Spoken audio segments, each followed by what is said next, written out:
Ladies and gentlemen, this is ALine Mask, and I am here with the cat. And today's episode, or actually, what were we gonna say? I just said what up. Oh, my bad. I did not mean to stop you right there. So in today's episode, we are actually going to be doing two different killers. The reason why is because when I did a little research on these killers, there was not really much to tell. I guess they got straight to the point, which is like, it's kind of good, but come on, give me some sauce, give me some details. So today we are going to be talking about Stephen Akinmurele? Something, I don't know. Something. Date of birth, 1977. Damn, so basically as soon as Albright was killing. He just down with that other news that we reacted to last episode with James. Ooh, these killers have a pattern, apparently. They're guessing by the stars. Right. So, like the cat said, the only nickname he had was the cul-de-sac killer. Characteristic: ageist murder and robbery. I'm not 100% what the fuck is an ageist murder? So, what I'm gonna do, what other people do nowadays, is I'm gonna Google it right now. That I have no idea what is that? What's that difference between that and a regular murder? Come on, Google, don't say that. Oh, that's weird. But we rob people and then he ageistly murders them. Oh, wait, ageist, isn't that when you like, what should I call it, don't like people for the age or something? Actually, yeah, close. So, ageism, also spelled ageism, is stereotyping and or discriminating against individuals or groups on the basis of their age. Oh, that's what I like reading. Like, what is that? Then I started thinking about, like, you know what? I think I read on you know, people, so what people didn't like. Old folks, young folks, well, that's what we're gonna get into. Actually, we're gonna get into why he killed these people and for whatever reason. So, date of murders from 1995 to 1998. Date of arrest, November 1st, 1998. Murder method, strangulation, and bludgeoning. Oof, that's kind of the worst way to die. Known victims. Yep. Known victims: Eric Boardman, age 77. Joanne Boardman, age 74. Jemima.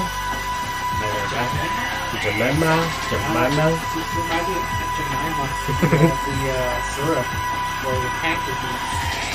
Is that her name? Yeah, that's Jemima, so they're trying to cancel it.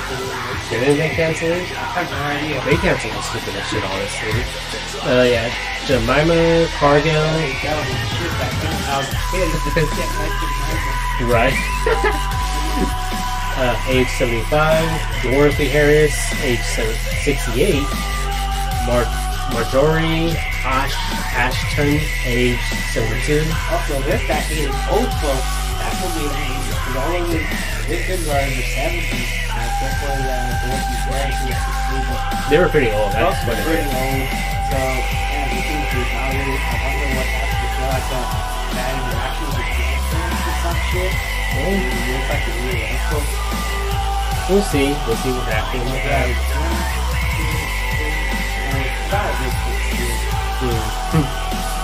Crime location: Blackpool and Lancashire.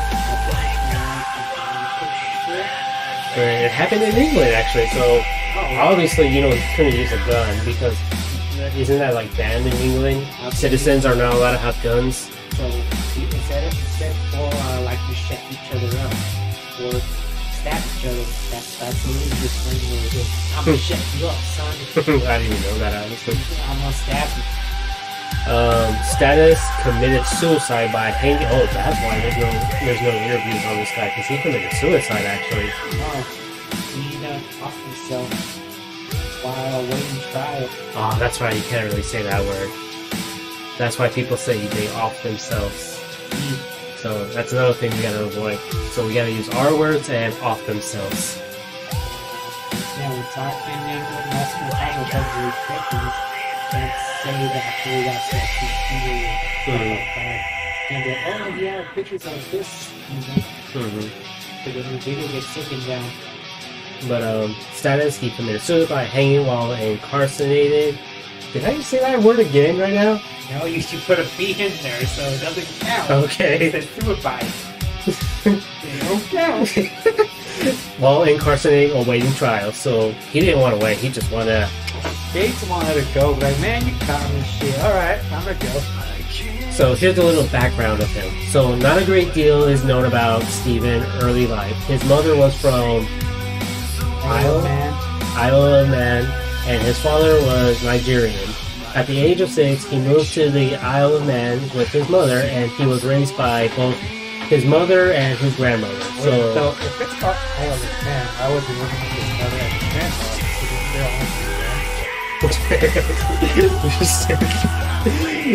Political. We're gonna get political now. Political terms, people. Let's get political here. Oh man. Okay, he would move on. He was considered a friendly boy at school, but often got in trouble, which is like, a common thing.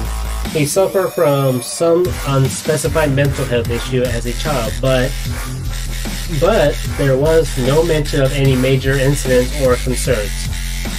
By the time he was 18, he was living in the mainland and working as a civil servant in the Department of Benefits.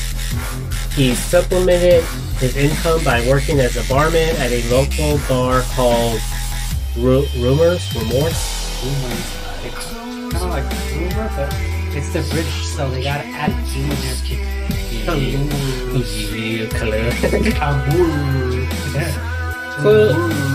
So it seems like this guy grew up as a normal life.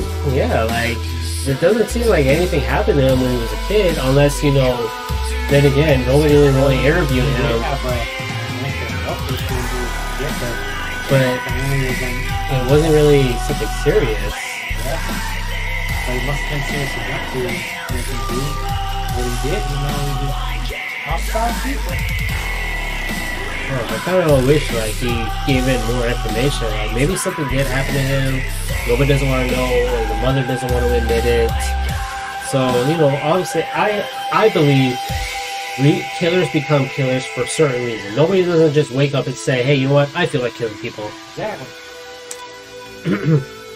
So now we are at the murder segment.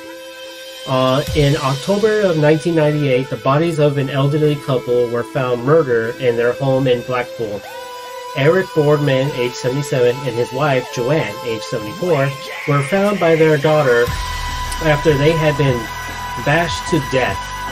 At the scene, a homemade kosh, I guess it's a thick, heavy stick or bar, had been located, and investigators were able to lift fingerprint from it.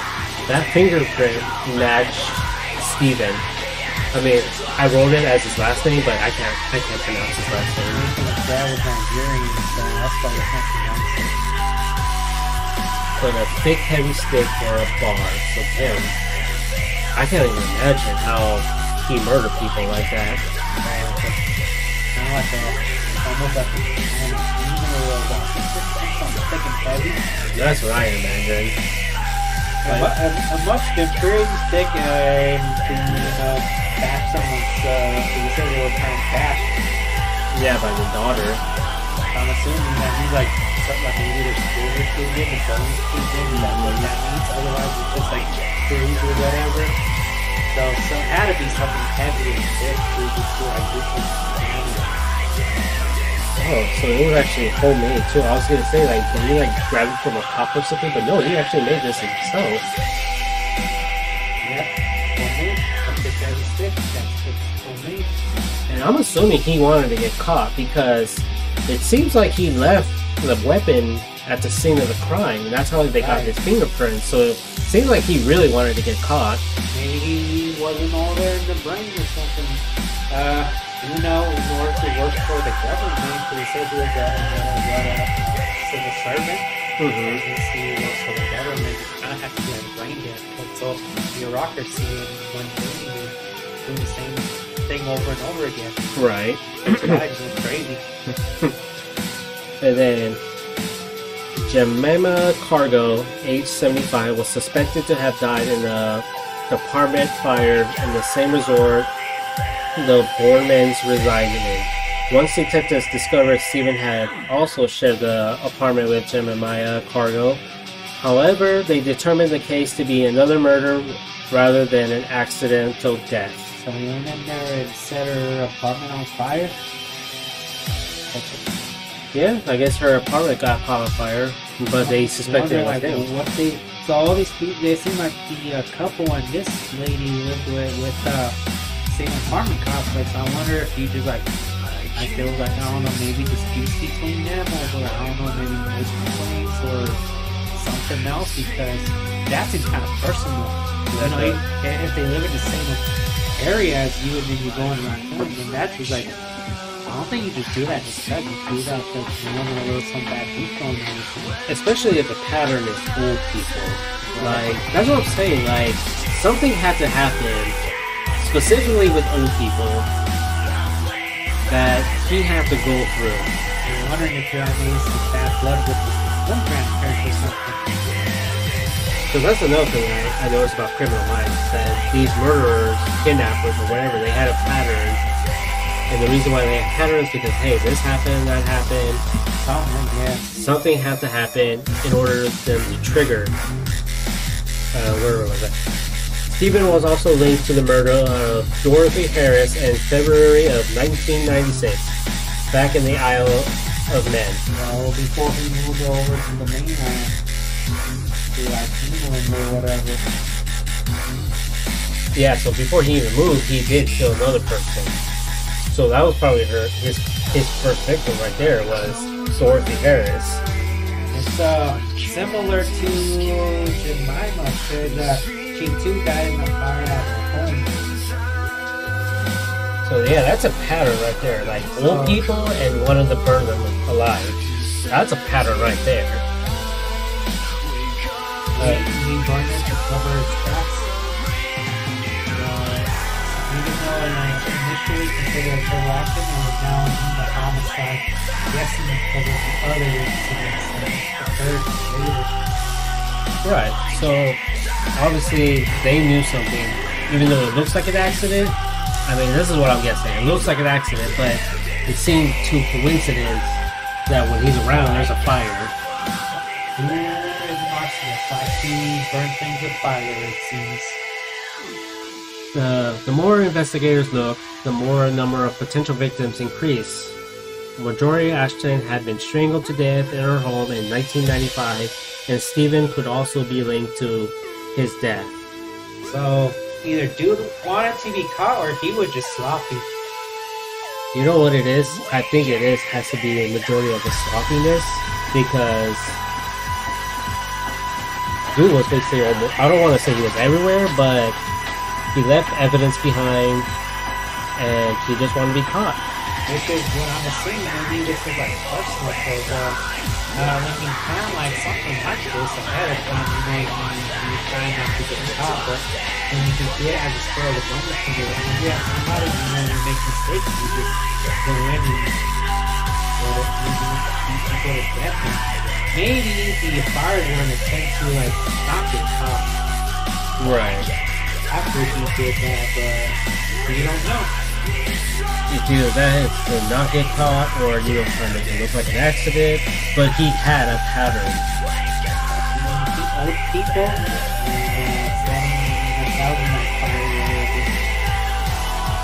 We are now at the arrest and trial segment.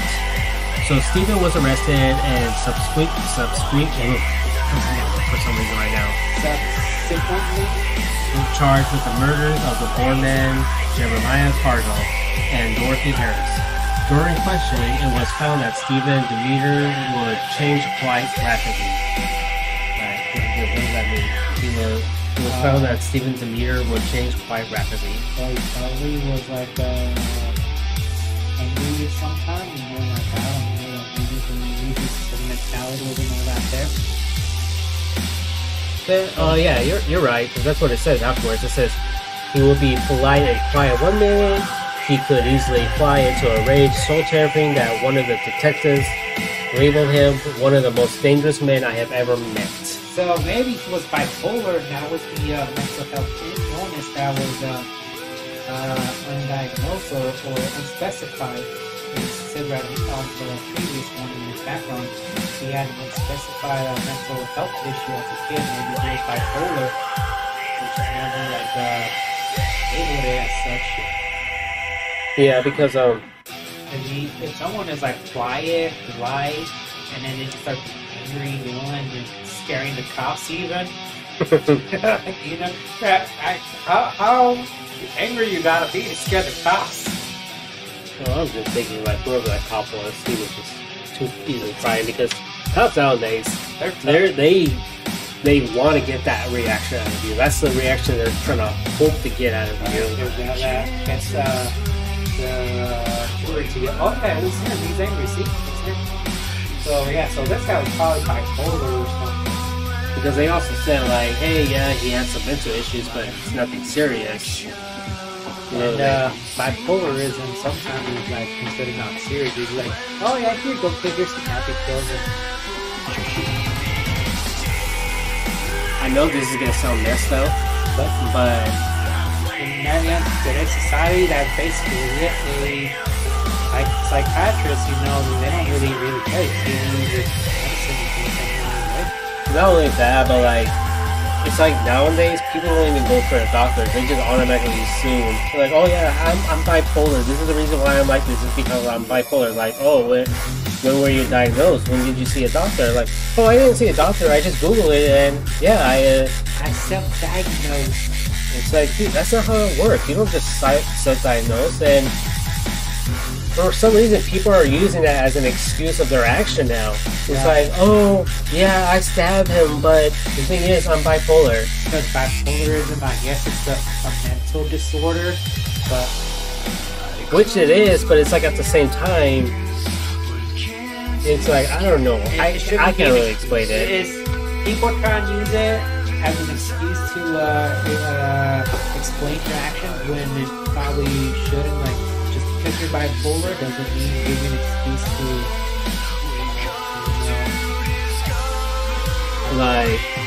like they'll say like, oh yeah, I stabbed him, but I'm bipolar. But I was like, no, that's not bipolar. That's just you being fucking psychotic. That's just you being crazy. Exactly. Like they do a fucking huge tantrum and try to fight you for whatever reason. That's what I mean. Like, don't fucking diagnose. See a real doctor. Otherwise, you know, people are just using that as a weapon. Right. Where were we? The arrest and trial section, second paragraph. Okay, so while awaiting trial, Stephen was remanded in prison. During this time, he attacked a doctor, causing him injury. Oh, wow. He also issued many threats to cause harm to others. Stephen even claimed he had committed another murder. Even though his story seems plausible, it was later determined his confession was not true. Okay, so I guess while he was in jail, he was very angry. You know, I think what it is too is like, yeah, whenever he get angry, he'll be shouting like, yeah, I fucking killed those people, I murdered this person. Like, he make it sound believable, but you know, when the detectives look into it, it's like, no, he didn't kill people. He's just fucking angry right now. Next week, was kind of going back to what I was thinking at first, where the reason why he was caught is he was sloppy. He was, he did it as a bit of rage. What it seems, he was just making angry at old folks for whatever reason, and then he decided to kill them. Not premeditated, maybe, but just like probably blacked out, and then because of how angry he was. Maybe he fired like he just realized like, oh shit, what I'm doing is kind of right. That's what I'm going to say. I think only two of them were he burned down the place for house. Yeah, I was gonna say too, like Jeffrey Dahmer one of his victims, he took to a hotel. You know, they had a few drinks, and he woke up, and all of a sudden he was dead. And he was like, "Look, I'll be honest. I do believe I killed him, but I just don't remember killing him." Right. So it could have been, those things. Whatever. So Steven seemed to show hatred towards the elderly people combined with his mental state. Led investigators to take another look at similar crimes that had happened both in the immediate area and back on the Isle of Man. They researched cases going back to 1994 and found many that could potentially be linked to Steven. So he was probably killing a lot of old folks. They just only link these 5 to them. Seems to be like a common thing with murderers that they just kill a lot of people and they only link like 5 or so to them before they like give up, I guess. Yeah. Or they're just like, hey, you know what? We already got enough evidence. Let's just arrest him. And it's like you said too. It's like you said. It could be due to his mental issue. You know, he went in a fit of rage and he killed these people. And then when he came back, he didn't realize he killed these people. And then he's like, "Fuck! How do I do this? I gotta get rid of the evidence." And that's what led to the fires. But again, it doesn't really explain why he did it to the old people. It says that he seems to show a hatred of elderly people.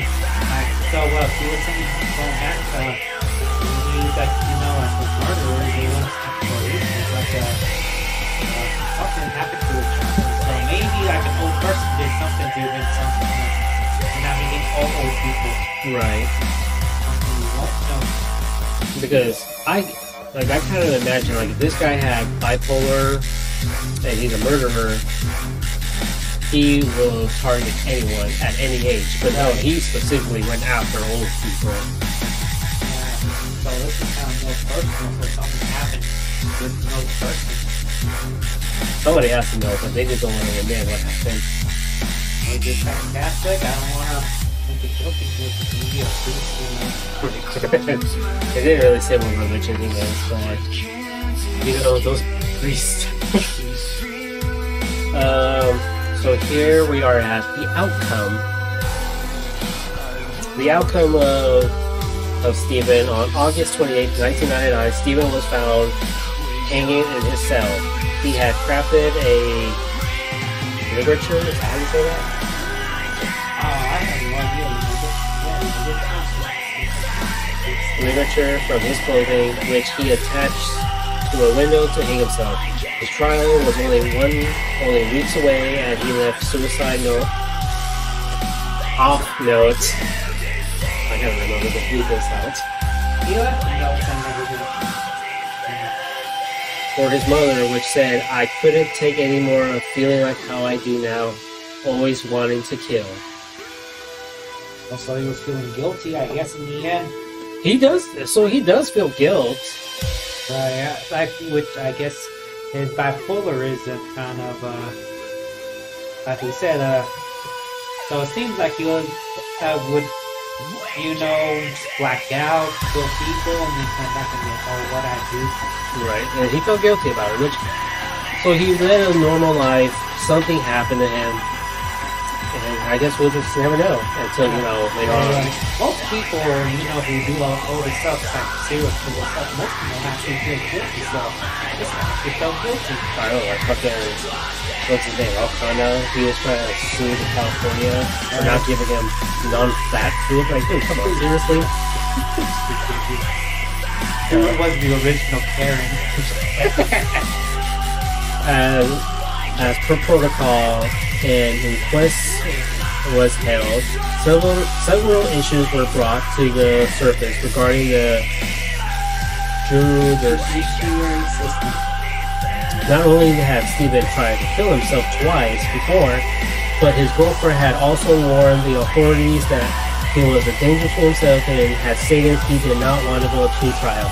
So they knew that he was a suicidal or an off person, that he wanted to off himself, but they just did not care.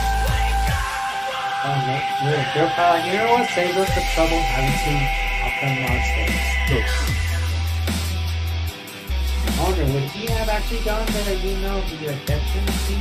Because it's in England after all, the stuff will be different. That's why all these weird words like, detected a ligature, you had a polish. Like, like, we don't know what the heck that means here in the US. Before he killed, he said pip pip Cheerios. and as he's walking away, he said, "Jolly good show." Can you imagine a killer like that? Or can you say that was basically how Jack the Ripper is? Like while he was killing, he's a fancy guy doing all that. Depends. You don't know. It's a different culture, so we don't know. I wonder, do they even have the death penalty? I have no idea. I know, like, England and a lot of European countries are like, no death penalty. You know, they're a little bit different. Right.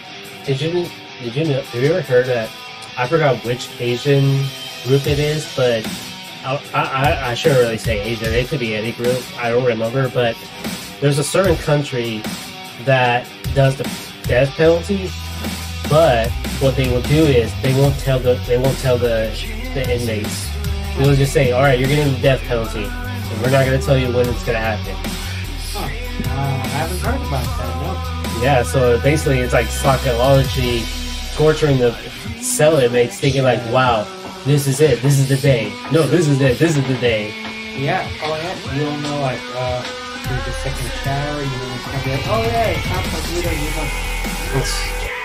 That's torture, honestly. Or eating, you don't know, like every time a guard approaches you or something like, oh, you're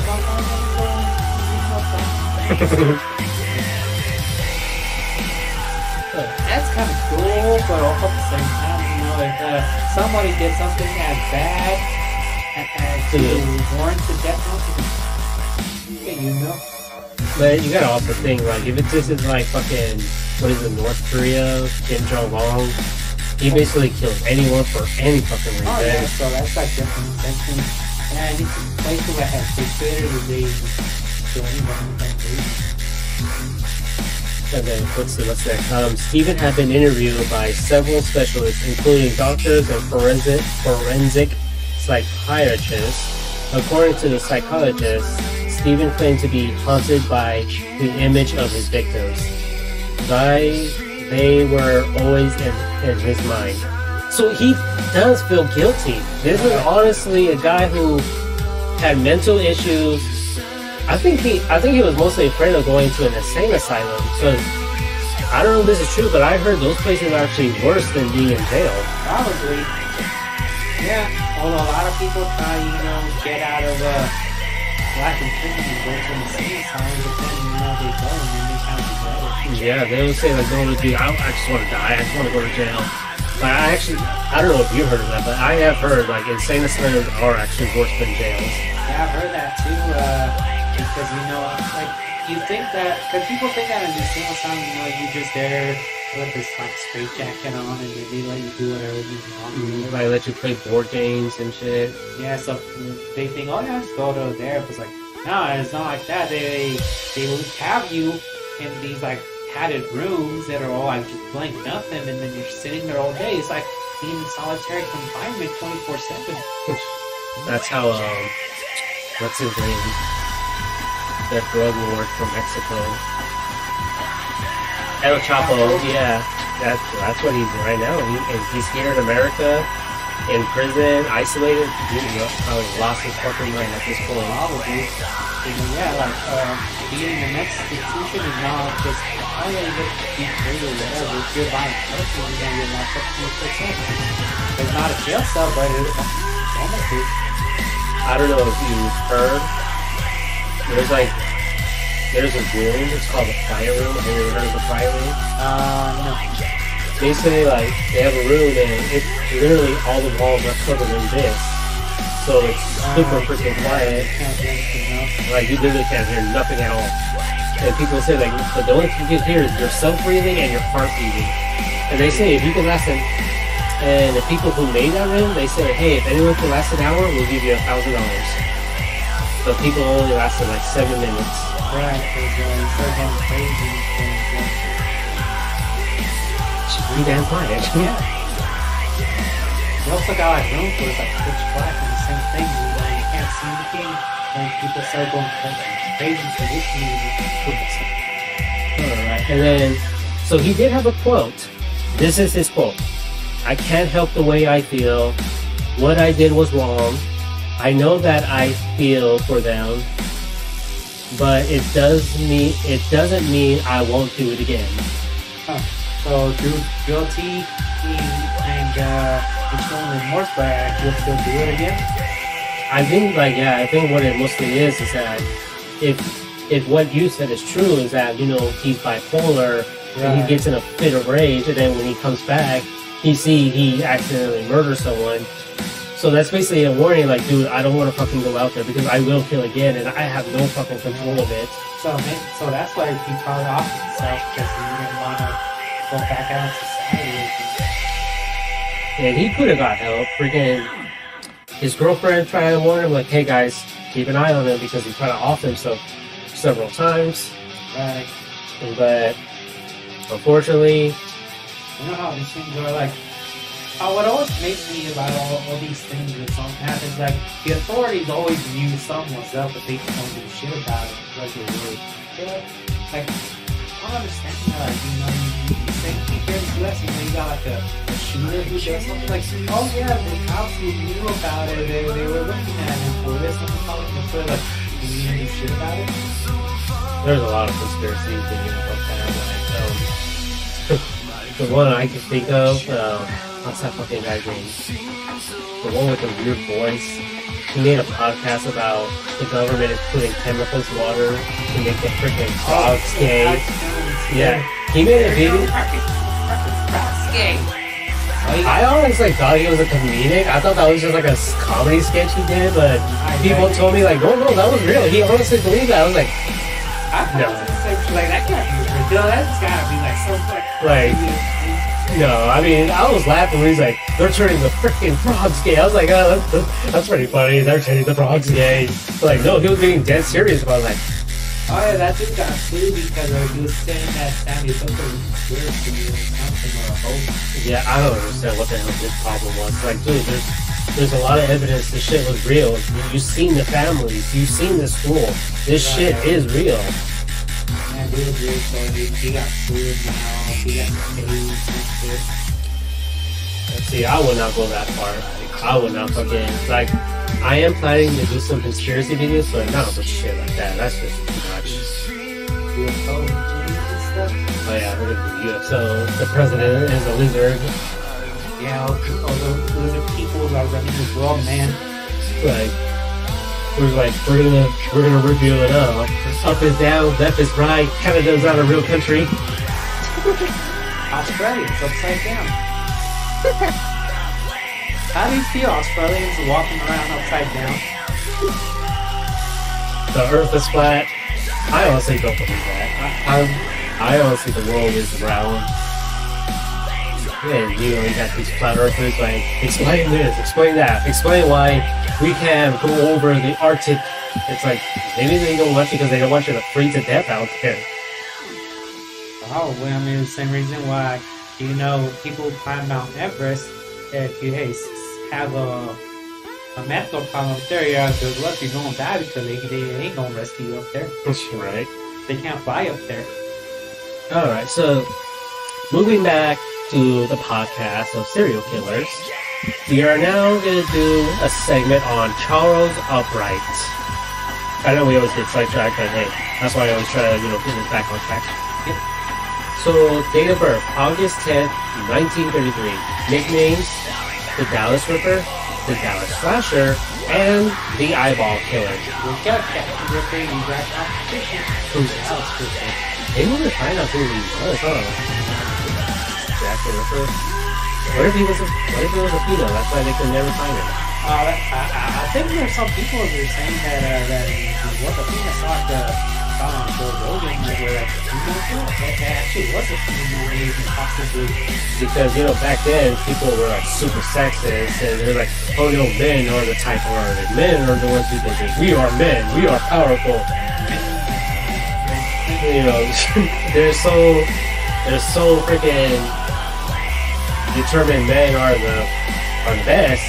You're not a manly man unless you have a chest full of hair. Hairy chests are so brutal. And one of those like mustache that twirls up.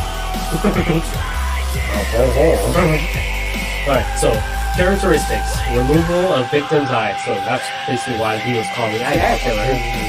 Number of victims: 3. Did you want to read the one? No, I'm just saying he removed the eyeballs. Like, ooh, he just took out the eyes and shit. So why was he? Did he like slash him? Is that why he was also the Dallas slasher? Oh, we'll get there. We'll get there. Okay. Date of arrest: March 22nd, 1991. Murder method: shooting. So that's how he basically killed. He shot them and then I guess took his eyeballs out. Oh, okay. Known victims: Shirley Williams, Mary Lou Pratt, and Suzanne Peterson. Crime location: Texas. Doodle, deep in the heart of Texas. That's why he shot people because Texas, man, everyone's Texas. Right. Status: sentenced to life imprisonment without parole. So, damn, this guy could actually still be alive right now. Probably. I mean, barely. He'd be like 90. He was born in 1933, so this dude was fucking old when he got arrested. Yeah, again. He was like 60 something. Right. And not to be disrespectful, this is not me being disrespectful, but the Queen, she lived for almost 100 years. I honestly thought she died like back in 2013 or something. But when I heard she was still alive in 2019, I was like, damn, she's still alive? Damn, she has the immortality. I thought so too. You know, that's one thing for conspiracy theories. Like, they thought that the Queen was taking parts of humanity for stuff alive or something. Or she found in the youth. Something like that. Dude, like that lady lived through the world wars and everything, you know, in modern history. But she finally gave in. But again, rest in peace, the Queen of England. Hope you guys in England are doing okay out here. I know here in America we've been fucked. I don't understand. I don't know if you've seen the videos or I guess in America, Americans been making a lot of jokes about her death. Oh yeah, where they've been like praise the dead because of colonialism or something. What that got to do with anything? Yeah. So I also saw another video. I'm sorry to laugh. This is not something to laugh about, but at the same time I can't help but laugh. So I saw a lot of British people on TikTok. You know, they're like, oh, fucking hate the Americans, making fun of the Queen's death, and all of a sudden they're like, oh wait, I know what tomorrow is. And it turns out tomorrow was 9/11. Right. I was like, okay, you know what? We can't really get pissed off at these people because the way us Americans are doing this stupid shit. Yeah. Although the ones doing all this stupid shit were like folks. So. Yeah. Even Americans, like we know, like the Americans who make fun of 9/11. We gotta do it.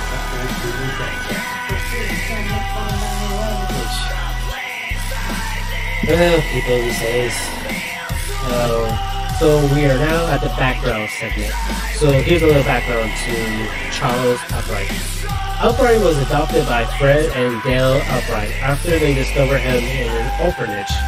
Fortunately for Albright, Dale was a school teacher, and he was able to jump 2 grades at school due to her diligence and help with education. She was a strict parent, but also overprotective. That's another thing I kind of noticed about serial killers is that they have an overprotective parent. Huh. Okay. As a teenager, Albright began shooting small animals with a gun, and he showed some interest in taxidermy.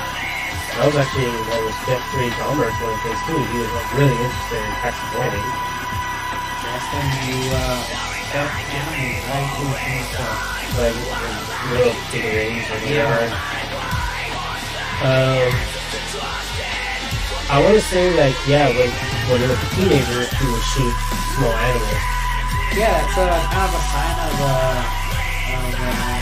that somebody is having a And that's like one of the first signs of being a serial killer. Yeah, like everyone says like, oh, if they shoot Although usually as kids, as little kids, rather than teenagers, But I want to say there's actually two things about that. Like one, if you're shooting an animal, like while you're hunting, that's just you becoming a man. That's how manlyhood begins, is when you shoot an animal. when you shoot little animals, it's for fun. Yeah, like when you're actually torturing them and making them scream. Yeah, that's the first sign of being a potential serial killer. Let's see. His mother encouraged him, and his hobby would help him stuff the dead animals. By the time he was 13, Albright had already been arrested for aggravated assault and was known to be a petty theft. Yet, his accelerated education enabled him to finish school at 15 and enroll in a university. Damn, thank you. So 15 years old and be in another university. A lot of these dudes appear to be smart too. Yeah, you gotta be smart to get away, I guess. I guess because if you're dumb, you're just you're not stupid. You're just an average one. Right. Though he had planned to become a doctor, he was unable to complete his preem training? Pre-med training? Yeah. Alright, what does that mean? Do you know what that means? It's like school. In order to become a doctor, you gotta go through like school or whatever. But I guess he was just unable to do that. Yeah, that's what happens. He was arrested by the police again at the age of 16 for theft, and this time he was sent to prison for a year. Damn, for theft? That's... I don't know what he stole. Alright. When he... what were you saying? I'm saying, so if you went from like thievery to murdering people, that's kind of an upgrade, don't you think? Well, he didn't really kill anyone at this point. He only killed animals. Yeah, but I'm saying if you went from theft to murder, that's kind of a leap in crime. Yeah. Until then, his only crime was stealing from things. But for a year, I always thought when you like shoplift, they only put you in prison for like a week or a month at least. Something like that. It all depends if you're an adult. Yeah, they just throw you in for a little bit of a month. If you're not really see like on police service, if you're a teenager, they probably only throw you in jail at all. They can make you do community service. Or at least juvie, but damn, when he was 16, he went to prison. That's like a first for that. I don't know what those like brothers stole. Must have been something expensive. Probably. When he was released, he enrolled in a teacher college, majority in pre-med studies. He was thrown out of college when stolen property. Damn, so this guy was basically just a theft. He was going around stealing everything. He had the stores, from the college. I was like, God damn, this guy is basically a prodigy, and he's just stealing, throwing his life away. Albright embarked on a career in forgery. He created false documents showing he had attained both bachelor's and master's degrees, and he began forging signatures. He married his girlfriend from college, and they welcomed a daughter. Albright continued to forge checks, and while he was working as a teacher at a high school, his forgery was discovered, and he was put on probation. That's really it's thievery and smarts to take documents. You should have done a better job. I don't know, it's kind of hard to do with all that stuff. But then again, this was actually during the 70s too, so a lot of things you can get away with. The couple has divorced. In 1974, Albright was caught stealing merchandise. God damn, dude! Dude, at this, how old was he? Like 74? How old was he at that point? Like in his 40s? Let's see, date of birth, 1933. He was 41, he's still stealing. Like, bro, how you gonna be like in your 40s and still stealing? Like, I can understand a teenager, only stealing candy or some shit. Yeah, that's like a phase that teenagers go through, is shoplifting and all that shit. Yeah, it's like a phase, you get everyone's been stealing like a bag of chips or fucking soda. Right?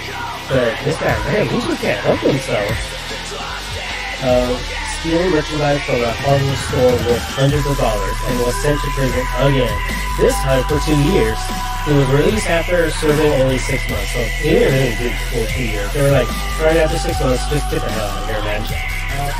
They're like, yeah, this is a Upon his release, he made friends with his neighbors, and he became a trusted babysitter for children in the neighborhood. During a visit to a friend's home in 1981, Albright was caught. How do you like? Yeah, inappropriately touching their 9-year-old daughter.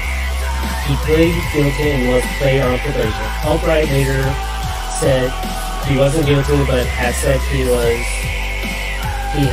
to avoid hassles. So, dude, what you meant call it, fever, he sent in jail to being a pedo. Yeah, dude, that's not cool. Oh, damn. So actually, like, he went from being a prodigy to a thief to being a pedo. God damn, man. Seriously. Dude, just following, I guess. Hey, you know how many people will freaking, I wouldn't really say kill to be a prodigy? Right. In 1985, Albright was living in Arkansas when he met a lady named Dixie, who quickly moved in with him.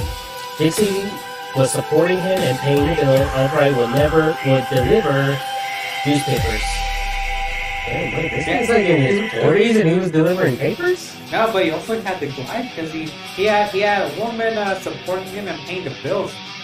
That's like, so he was like a stay-at-home kind of dude. Yeah, this guy had it all. He was like a sugar baby. That wasn't all he was doing though. Unknown to Dixie, he was also visiting prostitutes. Wow, so while this lady was paying bills and like going to work and stuff, he was out there sleeping with prostitutes. Mm-hmm. Well, it doesn't really say he was sleeping, he was visiting. So, why else would you go to prostitute? Well, I'm about to tell you, we are now entering the murder segment. Okay. So Albright's first murder took place on December 13th, 1990. The body of prostitute Mary Lou Pratt was discovered in the Oak Cliff neighborhood of Dallas.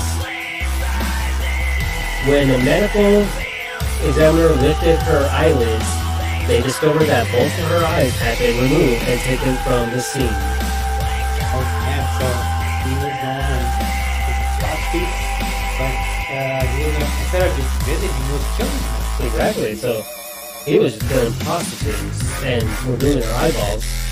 I wonder if I wrote it down as why he did that. I wonder what he was prostitute. I mean, it was actually Jack the Ripper. Oh yeah, that's what he did, huh? Yeah, he killed prostitutes. He or she, because, then it could have been a woman. That's why he or she was never caught, because they were looking for a man. They were to think like this was possibly a woman who was dressed like a man. Let's see. On February 10th, 1991, the body of another prostitute named Suzanne Peterson was found, and she was almost completely nude. She was also missing her eyes. So I'm assuming he didn't really do with these prostitutes. He just paid them, took them somewhere, and just removed their eyes. So I wonder if he was like, he could stay aboard and had a bigger prostitute. Maybe he had like colleagues, in the bed or something. Maybe they were getting some of it and just or something. That is a possibility. That is a possibility. Shirley Williams was the third prostitute found in the area. Like the other two, her eyes was removed. Damn. So he must have like some eyeball fetish. Or I wonder what he did with those eyeballs. I have no idea. Timeline of murders. December 13th, 1990, Mary Lou Pratt, 33 years old. February 10th, 1991, Suzanne Peterson, couldn't find an age. March 10th, 1991, Shirley Williams, could not find the age. So he decided towards the end of the 1990s, we just started, seems like all the murders were done after months. I wonder, since there's no January, if maybe that for somebody else. Well, that's when he was caught. Remember, that's when he was caught. He was, date of arrest was March 22nd, 1991. So after the 10th one, he was caught 12 days later. But man, I actually did not notice that. You actually caught that. I didn't notice that he would do that each month. December, February, you know, it's like, it seems like a monthly thing. I did not catch that. Good eyes. This is why I have a cat. So he has good eyes. I got glasses. We are now at the arrest and trial segment. Albright was arrested and charged with 3 counts of murder on March 22nd, 1991. The trial started on December 13th, 1991. At first, it seemed the prosecution case was going to collapse, as most of the evidence was only circumstantial.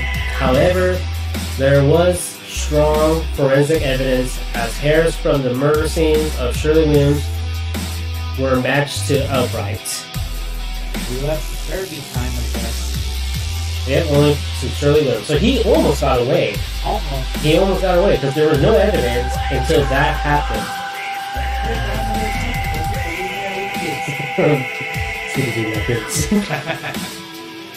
By December 18, 1991, the jury had already adjourned to deliberate. They quickly returned with a verdict of guilty, but only for the murder of Shirley Williams. So that's the only evidence they had on him was Shirley Williams. Everyone else, it's like, hey, yeah, he killed them, removed their eyes, but there's no evidence, there's no DNAs. I mean, the only evidence they had was the removal of eyes, but still. Here is the outcome. Oh wait, did I already say the outcome? Oh no, I didn't. As a result of the conviction, Albright was sentenced to life imprisonment without parole. He will spend the rest of his natural life in prison. Also, because he only got one murder, they gave him the life in prison rather than the death penalty. I know Texas loves to kill people. What happened to the brutal race where they used to tie them up on a stick and they had like 5 people shoot at them? Oh, a firing squad? Yeah, that was... Oh, good old days. But no, now you gotta put him on lethal injection. Gotta make sure they're not substitute. So I did Google him. Here's a little update. Charles Albright has died in August 22nd, 2020. So he did die 2 years ago. Oh, all these people, all these serial killers, and they recently just died. It seems that way too. Alright, we are at the 5-minute mark, so we're going to do some quick trivia. I was able to find some quick trivia about Charles Albright. He removed the eyes from his victims, all of whom were prostitutes. I mean, that was pretty common, but hey, you know, he was, they said, a kind of Renaissance? Is that what I'm saying? Renaissance man? Fluent in French and Spanish, a masterful painter, like that fucking, that clown killer, you know what I'm talking about? Well, we'll do a segment on him, but yeah, there's a clown killer. The majority of his paintings, he will paint himself as a clown. But yeah, masterful painter and able to woo women by playing Chopin preludes on the piano or reciting poetry by Keats. Also, this guy was a womanizer and still felt the need to go visit prostitutes. Yeah, so moral of the story, this guy was basically born as a prodigy, but threw his life away by shoplifting, stealing, and then went from that to being a pleno and to killing. Like, this dude could have had a good life, you know, like, he had it kind of made, then he decided to throw his life away, he said. Yeah, he basically had it all, but it wasn't enough. I guess it just wasn't enough. You know what I also think? I also think, like, people who have knowledge, people who are smart, they're just, like, thinking, like, Yes, I have all this intelligence, but I'm kind of bored of it. I'm bored. So that's why, you know, they do these things and say, I need excitement. I need something to give my life a purpose. All right. At least. Yeah, you know, we so it's killing, but I don't even know. It seems like there's a lot of things you could have done besides killing. But you feel the thing. I don't know. He could have done that, you know. Open a taxidermy shop. Which? He was a taxidermy. Oh yeah, that's right. Yeah, he was a taxidermy, but wasn't enough. Lots of people named Steve and Carol want to get their little pet stuff. It's like forever. Right. I'm not gonna lie, I'm gonna taxidermy my music. That hurts. I know you guys can't see that, but right now he's like just staring at the ceiling. So we are at the 4-minute mark. Any last minute comments on Carlos Albright or at what was the other guy's name? Steven. Akinmurele. Sorry, we're not trying to intentionally butcher these names. We just don't know how to pronounce them. I will type them in the what is it called? The information. The info. Yeah, well, I'll type it in. I'll put in their last names so you guys know, like, okay, yeah, they're not bullshitting. They're trying their best to say their last names, but I don't even know how to say their fucking last names. I mean, somebody might know, but we don't. Yeah. So, Prodigy, come on, guys. You guys had it all. And then the other guy was just straight, he hated old folks. He hated old folks and he just had bipolar. I mean, that's our conclusion.